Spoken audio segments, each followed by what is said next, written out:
Here we are at Big Ron Lyle's scrapyard. I'm not going to go down there because there's a crusher down there. He don't look like he's here, he's always late. But I see his dad's old BM's here. I said, Dennis, I can redo all this for you, £4 grand. He only want a quick blow over. So we're probably going to go into a building and see where he is and get a cuppa. Alright? Hello all you hardcore boxing fans out there, how are you doing? Big P here, the voice of hardcore boxing. I did tell you that I wasn't going to bottle it when Dennis says, there, come to my office. Well, I'm here with a film crew. Dennis. And a minder. And a minder. I don't need a minder for thee. Right, Dennis, how you been? I'm alright, thank you. I've managed to get by without you, Russell, slagging me off. Yeah. What do you think to my videos, Dennis, last 2 years? Well, to be honest, I've done my best to avoid them. Obviously, people will watch you. I've tried not to slag you back because I don't want to lower myself to your standards at times. But you are funny, you've got a great brain, but we didn't talk because you got personal, like even with one or two people. And I don't like it, but I love what you do if you just, hoping to swear it, if you could curb it a bit, because boxing needs somebody like you who says it as it is, but you get too personal. You got personal with me and I didn't like it. Yeah. But as a brain and as a sense of humour, there's not many kids in this country who's got what you've got, but personally, you've got personal with people who I respect, and got personal with me, and that's why I mean you didn't talk, but I've always thought something about you when you were ill. That's the reason why we're probably talking now. I don't want to happen to you, but you get too personal. I don't like it, and I hope you've, since I've given you this little speech, I hope you turn over a new leaf, because boxing needs somebody like you without getting as personal as what you do. Yeah. Fair enough then. Well, that's my speech for today. Right, I'm going to get off. Right. Oh, well, let's just put that to the side, Ron. These shows you've been putting on for the last 12 months. Here we go. What would you give yourself a mark out of 10? I would say, and I'm going to tell you why, you probably give me quite a lot lower, 7.5. 7.5? Do you want me to elaborate? Go on then, on strength for what? The world is a crazy place. Yeah. It has been for the last 3 years. I put boxing on. I give kids opportunity when they were sat on their hands, going mentally, and this is a true fact. You're a statistician. It's affected people's health, mental health. What's been going on in the world, which people are now starting to say is the biggest scam in history. But obviously we've all got our thoughts on COVID. I had it bad and things like that. But when we were like on, you'll know this, house arrest, can't go out due to the government telling us you can't go out and you can't do this, we're being controlled. I decided I don't want myself and boxers to sit on their hands. So what do? I do something unprecedented in this country. I have a car driving boxing show. Like Fonzie in Happy Days? Yeah. Hey! Then I put 8 or 9 shows on in 7 or 8 weeks in a car park in a man-made manufactured sort of arena, which I'm not an architect, but I come up with an idea after going to that car park about a dozen times.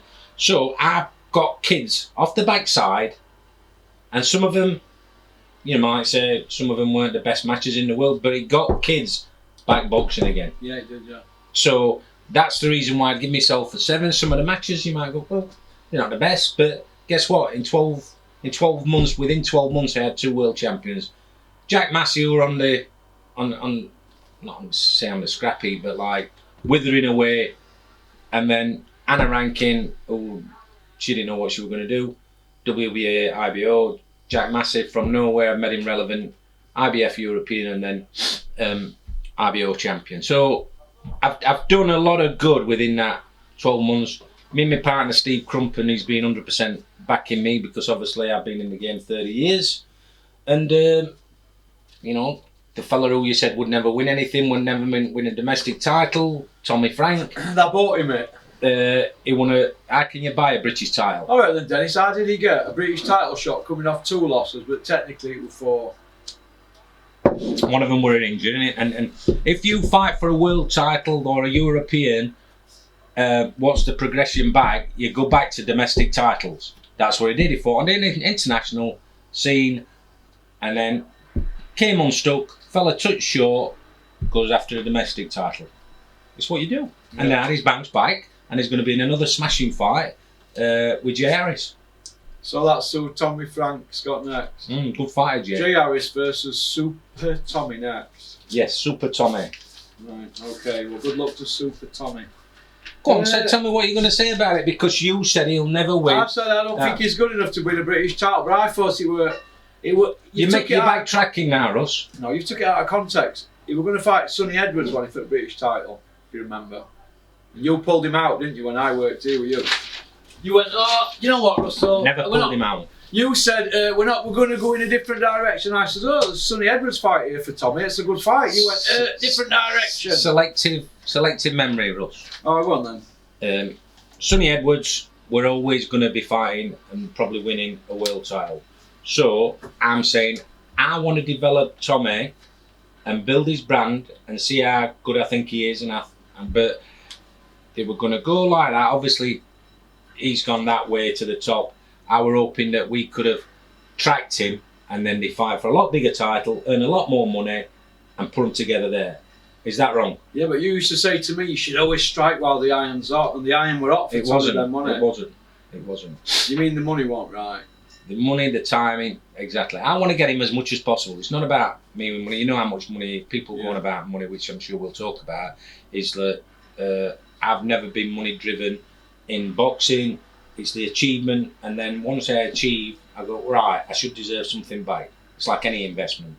But if we roll down about how many hours I put in boxing, my scrap metal business or my engineering company or my other property companies, the amount of hours what I put into that, I'd expect to earn times more than I would ever do at boxing. So it's not there's a bit of emotion in boxing. I like to win things, and I've won a lot. Started in my garage, and who would have ever thought that I was putting shows on in Vegas, but rightfully and justifiably so, because I believe we are, blowing my own trumpet, I'm one of the best out there off a level playing field. Yeah. Okay. Am I or not? Are you not? Are you what?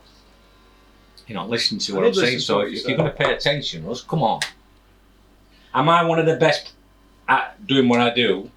You mean getting kids who are like nobody wants, that kind of thing? Kids who they say aren't scrappy. You do well with that kind of thing, because you usually get the leftovers, don't you? But the undesirables, don't you? There's no Olympians knocking on doors. Would you say then, all right, we're blowing a trumpet here a bit. I'm a bit of a Brian Clough of boxing. Now, some of them were names like Carl Thompson, supposed to have been done, but quality fighter. Crawford Ashley beat him early in his career, didn't he? And then I bring him back. I've got David Hale's the elite fighter at BBC. Yeah. Advised Adam Booth not to fight him. Carl were too dangerous. What does Carl Thompson do? You're forgetting your role in that, Dennis, though. Your little role in that, because you had David A and you had Carl Thompson. Yeah. Now, you were Team David A before the fight, really, weren't you? No way. And after, you left in a limo with Carl Thompson, your limo. I didn't do a Don King. You did. Right. You went out with Carl Thompson that night, weren't you? Your pal Clinton. Yeah. All right. Yeah. And Femi. I was sat with them two, and we had to stop ourselves jumping up when Carl did a number on him, because we're supposed to be. Well, I am. They were up in air. They were so pleased that Carl beat David A. From a professional point of view and from a commercial point of view. Were you piggy in middle, do you think? I had to be. But as regards a person, humility and everything and respect, Carl up there. I love him as a person. His humility compared to David, who were flash, and that's part of his gimmick. But I advised Adam Booth not to take that fight. And he said, no, you're our promoter, you've got to do what's best. I went, yeah, fair enough. Great fight on paper, but Carl's too dangerous at this moment in time for David. And what happened? Yeah. No, what happened? He got knocked out, didn't he, by Carl Thompson. He battered him for a few rounds. He did, but that's nearly got stopped, didn't it? But look at Carl in the fight before against Sebastian Rothman. The referee said I were going to step in and stop it and I remember what you said to me before the fight. He's an ex kickboxer, so he stands square on, and Carl's got that. But part of it is he's possuming a little bit, trying to draw him in, isn't drawing him. But sometimes when he's getting clips, you think he's going, and then bosh, he's out of it. Do you know the Johnny Nelson fight against Carl Thompson? Did you know it was voted the worst stoppage of the 90s in a world title fight? I heard something along those lines, and Carl Thompson's never got over it, has he? The stoppage. No. The referee, it was his first title fight. Well, I'd like to think, and I haven't seen Carl for ages, and I'm sorry I haven't seen him for ages, because I'd love to spend a bit of time with Carl because I respect him so much, is that I brought a bit of the deserved glory back when people thought he was shot, he was done, and that obviously that was justified in the fights that I had. We won an IBO world title, had a big fight at Wembley Arena with me on the BBC, and did a number on David A, who was the golden boy and undefeated at the time. Yeah, all right. You're stable that you've got a moment, Dennis. People keep saying Dennis was involved with 120 fighters. I always felt when I was here that 20 were at limit and it were manageable. When I first started here, I thought, ooh, if you signs any more, there could be problems, because obviously you're out at country 10 months a year, and you're not like hands-on like other promoters. I know you are on phone and that, but it's nice to be amongst it, innit, you know. And do you think that you've got too many on books and that it's become a bit hard work to keep everybody happy? Guess what? What? Probably agree with you. Yeah. So what are you going to say now? No. I think I agree. We had Jason McClory on with us, who'd left Warren's to come work with me and Steve, and we signed too many kids. Is it true, Dennis, that Jason McCrory has 6 sugars in his tea? You need to give him a bit of advice. Get a gastric, Jason, because, like, save your life. Well, I like Jason, and but he don't help himself.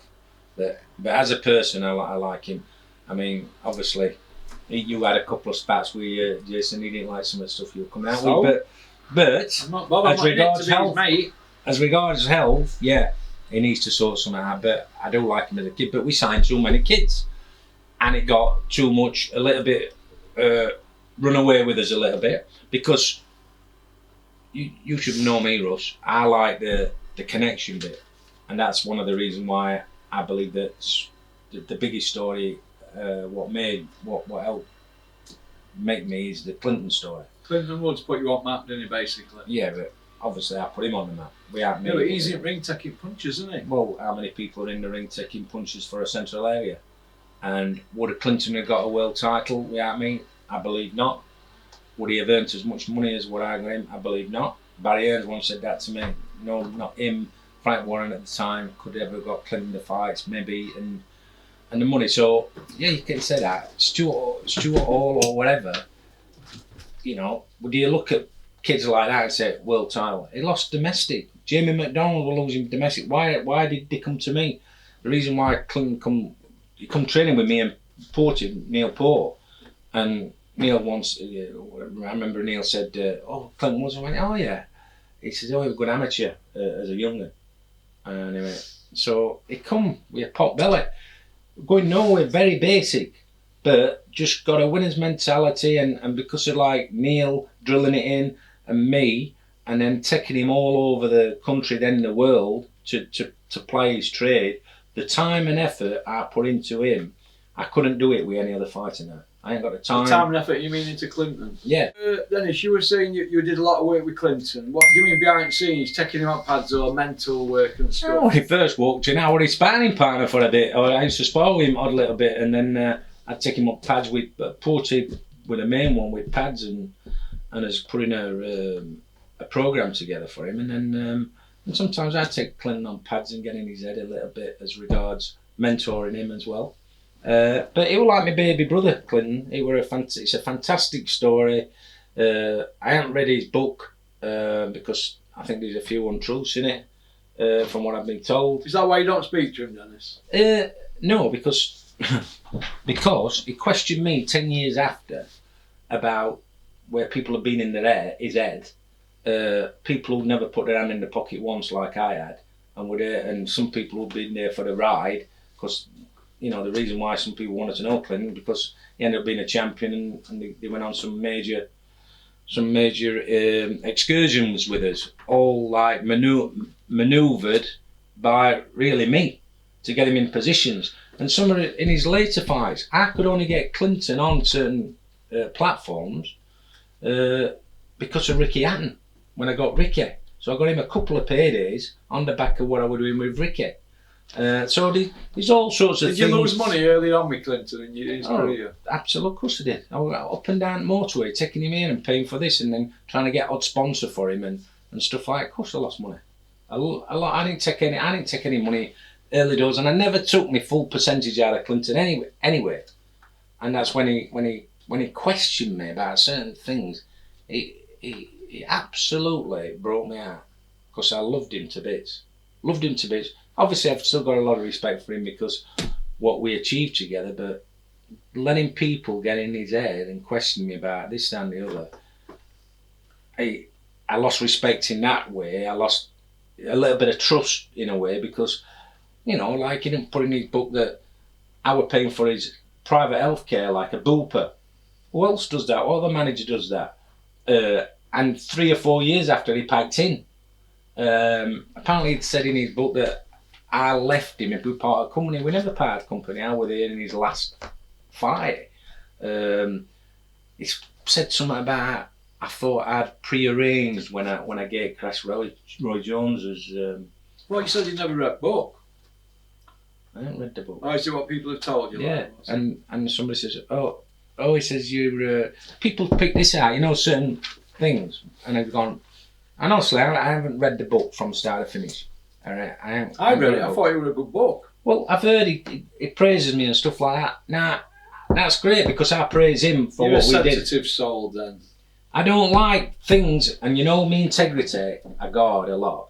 And all people can have a go at you at in this industry is usually about money. Well, I had a legal letter off you. That wasn't about money. Well, yeah, but you've got personal about. I didn't want you getting personal with me. That is something else. But yeah, I mean, look, I loved him to bits, and deep down, I still love him. But I don't like some of the things that. And he mentions about that's the reason why I'm a world champion. I'll tell you here and now, the reason he's a world champion is because of me. Yeah, but he's in ring, isn't he? Taking. Of course he is. I'm not in ring, but we aren't me want to be a world champion. That's what I'm saying. Now, I'm not taking punches. He was a world champion as long as Mike. All right, would he have when his brothers were kicking off when I stopped the fight with Roy Jones? If I'd have left him in that ring to get bashed about, he might not have got a world title after. He might not have been physically and mentally healthy enough. His brothers were moaning apparently after. Why did Dennis stop that fight? I stopped that fight because I thought the world about that kid. I'm not having him getting bashed about. I went, that'll do. And what happened? He learned from the experience. He was Superman at the time, Roy Jones. Clinton would have stood up. Clinton's a tough kid. And he'd have took them punches. Clinton might have ended up then a Jeff Lacey. Never the same because Gary Shaw left him in too long. Did I? No. Why? Because I thought that much about him. His own brothers wanted him to keep fighting. No, that'll do. And that's another reason why. Learn from the experience. And Clinton being Clinton, I went, you're right, Clinton. I got tears in my eyes thinking, I don't want to see my little brother getting knocked about and like, I hope he's all right. I hope he's not upset. I went, you're all right, Clinton. Coming out of ring this, walking back to changing room, went, I enjoyed that. That was Clinton. What a man. What a man. And so like, obviously I've got so much respect for him, but amount of people who never fancied him at the start. Never fancied him. And it was me and Porter who got him on the way. And when he got to about 8 and 9-0, Neil's working, I'm working. I took him down to London and met with Howard Rain, who got in touch with me to get him in an environment where there were other champions in that environment. And he stayed at Lambeth, in not the nicest place, but I got that paid for. And we stayed there, and it was with Terry Dunstan, Colin McMillan, Cornelius Carr, Scrap Iron Ryan, all kids who were like either champions. I mean, Colin McMillan were a world champion. And I wanted him in that environment to see where he were at and to get his champion mentality. So I did all things like this throughout his career. And it were only that when he teamed up, or when I brought Poxon to the table, that I lost him a little bit mentally. He didn't hang on like I always thought he hung on every word I said, but I started to lose him, and it started to get a little bit of a negative energy about him. And if he'd have kept that positive mentality, which he had up to a few years before that, he'd have beat Tavares Cloud in his final fight. I thought he would get into him at the end. I thought he would get into him, but he'd lost that little bit of winner's mentality, which I think he have an ear problem. He got an ear problem. A mutual friend at the time, down in Ashton, come to us, and Dennis, his glands are up. This is the day before, and I said, "What's up?" Clinton wouldn't tell you when he were injured, because he always wanted to fight, and that's what other thing apparently in book. I made him take the Tarver fight. I didn't make him take any fight. Clinton never ever refused a fight. Clinton was a man's man. But on that fight, got his glands up, and I thought, oh, he's got a sore throat. So I went, God will whistle. He didn't make out anyway, weren't he? It turns out we're an ear infection. So he took Tavares Cloud to the wire, and he fought with an ear infection.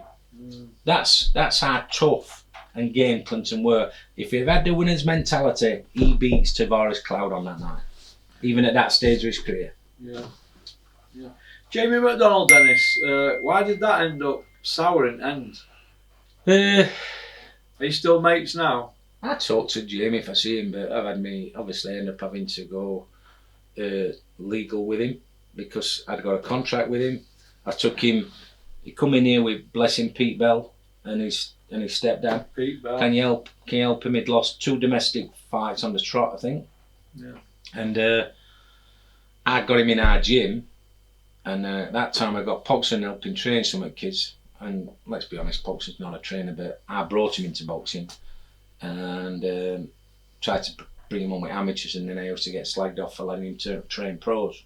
But he were all right at holding stop watching and putting a program together, because Poxon's quite intelligent up to a point. Not as much as what he thinks he is, but who is.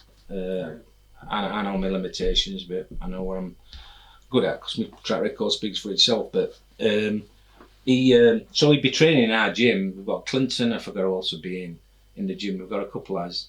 I'd just come over all the way from the other side of Doncaster, and he'd just leave him to want bags on his own. And I'd say, Richard, are you going to do anything with Jamie? Yeah, I'll get to him in a bit. And I looked at him, I thought, technically, he's as good as anything we've got in gym. He's better than anything we've got in gym. And he's leaving him. And then I'd take him on pads. And I thought, he could be special, him. So, good fun. I had a lot of fun with Jamie, because he's not the brightest. And obviously, British, Commonwealth, European, and manoeuvred him into the world. You went with him, didn't you? Yeah, but there's things there where I flew over to LA. Who pays for that? Me. Talking to Golden Boy, Leo Santa Cruz is the champion. I've got us in the final eliminator for the IBF. So with mandatory, we've got to fight Leo Santa Cruz. I'm not going to beat Golden Boy in a purse bid because it's 75-25. There's not big enough money over here to pay for it. So we're going to go to LA to fight Leo Santa Cruz, unless he stops him, and Jamie weren't going to stop Leo Santa Cruz. So I'd ask them what they're doing, what's their manoeuvrability as regards where Leo Santa Cruz will go. Yeah. They tell me we're going to step up. So I bided his time for one thing and another, and I got at their word, after the next fight they were going to relinquish. So I got that in writing. I got us in for the vacant. Put it on at Doncaster Rovers, where Gavin and Jamie said they were going to sell 10,000 tickets. I covered all the pits, got all the best production, everything. Cost me a right few quid. Flew the Mexican over. He cost $100,000 plus all flights and this, that, and the other, everything. And they sold about 1,000 tickets. But we got a decision. Were it a majority or a unanimous? Anyway, we got a world champion. So after all that hard work, and I paid a lump of dough out. Did about 300 grand then, didn't you? I can't say what money, but I class it as an investment, like I'm talking, like we talked about. But he left, didn't he, after that fight? Went to Eddie, and there's certain people I believe helped instigate it. As I've got him up there, I've got a contract with him, and I'm an handshake man, but obviously it doesn't mean as much in this game. That his dad come up to me after that fight, whether he remembers or not. He says, "Oh, you might have a chance of getting your money back now, Dennis. Now he's won the world title." And I'd got a deal with Golden Boy. I'd gone over to see him about getting Leo Santa Cruz to relinquish, so we can fight for the vacant. Is that we were going to try and chase Leo Santa Cruz at his next weight, if he has 2 or 3 defences, Jamie. Golden Boy, I think, had got a deal with Showtime, whatever, so they were going to help fund what I wanted to do with Jamie. He was going to get well paid. I get a bit of my investment back, but go after Leo Santa Cruz at maybe Super Bantam at the time or whatever. And that's what a little bit of a plan were, but he got scuppered because he said, I want to go on Sky. I got a deal with Box Nation at the time, and then I could have brought some American, went behind my back and signed a deal with Eddie, got suspended by the board. The board didn't do the right thing and get us in a room as a mediator, and they allowed him, so he got stripped through a bit of manoeuvrability by myself. And, so you had him stripped by IBF, basically? Well, I managed to slip Stuart Hall in because he didn't fulfil his obligation to me, and that's why Stuart Hall benefited. But I wanted Jamie. I wanted him with me. I had a great relationship with him. He used to be in this office every week. I got him a car, sponsored a car for him, got him all sorts of stuff. I treated him like family. And it hurts you, doesn't it? His mum and dad, when they're coming to shows and they further back, they've been pushed further back. If we're on somebody else's show, it were a Sky show, whatever, I've made sure they've come to the front. If they're cold, I remember taking one at my coat once, his mother, because she was cold. I could see, I thought, she's cold here, I'll give my coat. It was a cold evening sort of thing. So I've done all sorts of stuff for him. But it kicks you in the Niagara's, doesn't it? But the positive thing without me, I'm not a bitter person, I'm not. Ross, is that look at what I did, the achievement. I took somebody again who nobody fancies, and I've got him to the pinnacle. And Jamie, bless him, he ended up signed for Eddie, ended up fighting abroad more than at home. And did well though, didn't he? Did fantastic. Can fight, Jamie. Listen, a good little fight. I once stuck him in front of 5 wins of a world champion. It's more than Bellew and Tyson Fury, isn't it? I stuck him in front of. We went to a convention. He absolutely got sozzled. I couldn't take him into the range committee, which were embarrassing. But staggering about like a hobo.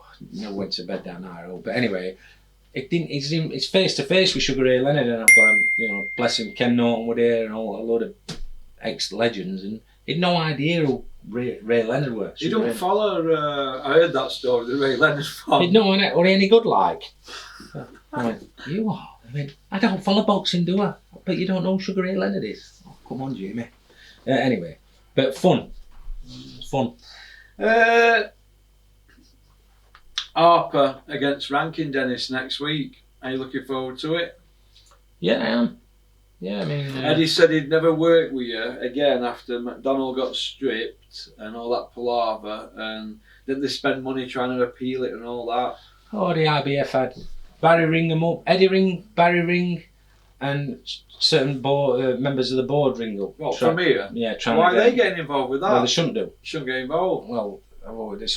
But, and obviously I bumped into Eddie in Atlantic City and I told him what he were, I thought about him. But didn't you and Eddie nearly end up fighting on Boardwalk?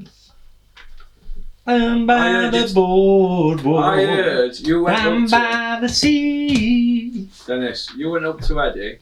Go on. He was tagging around, you and your little crew, round boardwork on his own, and you went up to him and said that cuckoo, what was the thing? Cuckoo's nest or some eggs. That's been taking eggs out of cuckoo's nest or something. Well, cuckoos don't build their own nest, do they? No, they no. pinch somebody else's nest. Yeah. And it was that. But apart from that, I heard you were going to go outside with you, Dennis, or didn't you? Yeah, do me a favour. Winding me. But you ended up mates end at night, hugging and kissing. I heard you and Eddie. I tell you what, Eddie showed class to me. Just because you're his mate, nah. No, when my dad passed, Yeah, he did. Eddie got in touch with me, and he sent me a lovely message, and that means more than any boxing. So that healed the rift. Yeah, because obviously I didn't like what he did, and he wouldn't like if I'd have done that to him. But when he did that with me with my dad, that for me that what do you call it, built a lot of bridges, and like obviously I'm open for business. I do business with Eddie. Obviously he's gone to another level now. It's amazing what he's done, but boxing still needs other people, and this is what sometimes some people, maybe including the board, don't get. Without the small promoters, they don't sometimes see what they're doing. You've got to look after smaller promoters, and I'm about smaller than me. They won't be the big promoters. They won't flourish. They won't exist. So you need the small one. They'll only exist for so long without the smaller promoters. So it's like a pyramid system, like the football. The Premier League need the pyramid system to feed them. And that's what boxing sometimes loses sight of. It's just a quick buck here today sometimes. Yeah. Say what it is today. No, it can't. It's lasted for too long like that. It should be some sort of organisation where there's some kind of maybe pyramid system. Yeah. To keep it, to make it stronger. Because let's be fair, football wise, in England. We flatter to deceive or whatever it's called, and we never win anything. No. Women do. They've won that cup, haven't they? They brought it home. But We're good at snooker and darts. What? Us? We're good at snooker. No, but that's what I'm saying. We're good at boxing. We're the top of the tree in the world at boxing as we speak today. We've got the best fighters, the heavyweight. When you've got the heavyweight champion of the world, the best. Now, I know OINK is from Ukraine, but Tyson Fury is the number one.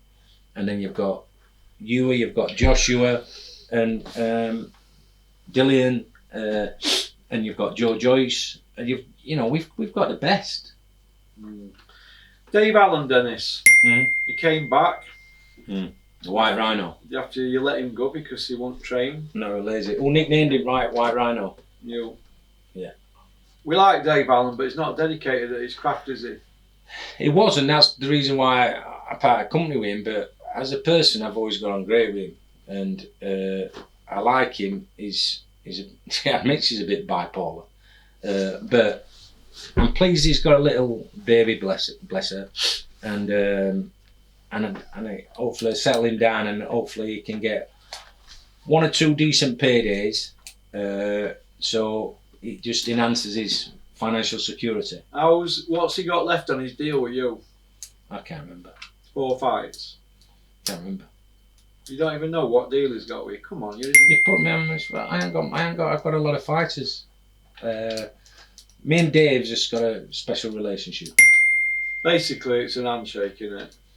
If he No, wants to leave you to go to Eddie, are you going to want to pay him? No, because he came back to me and said, "Look, you did a load of money in. I want to get some money back." That is the truth. So I admire him for that.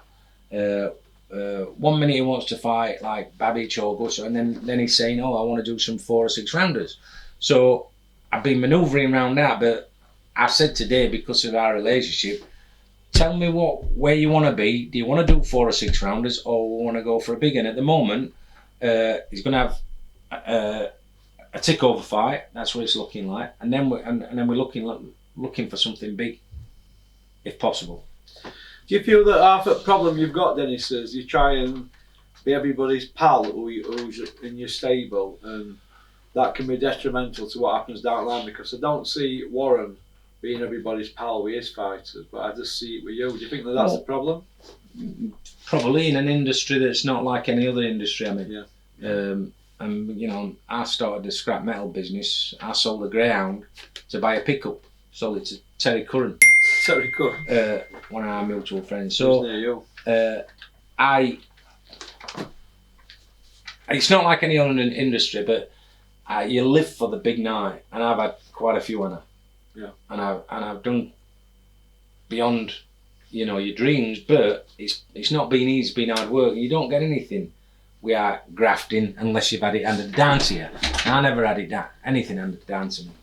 So anything I've achieved in boxing is all off my own back. And then, so can we just put this to bed? Because people email me all the time, leave comment section. They say, "Oh, your dad were on like a grand a day, wasn't it, 50 years ago with scrap metal." People saying that you got involved in scrap metal. They say to me in the comments because your dad handed it down. That's it.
From down in Nashville, 'cause my baby left for Florida on a train. I thought I'd get a job and just forget it. My name is Dennis Hobson. I have been a resident of Sheffield all my life. You can go a lot well, but he loves Sheffield. I love it. I love all the people I've got to know, and my relations. I love it all, and I want to go anywhere.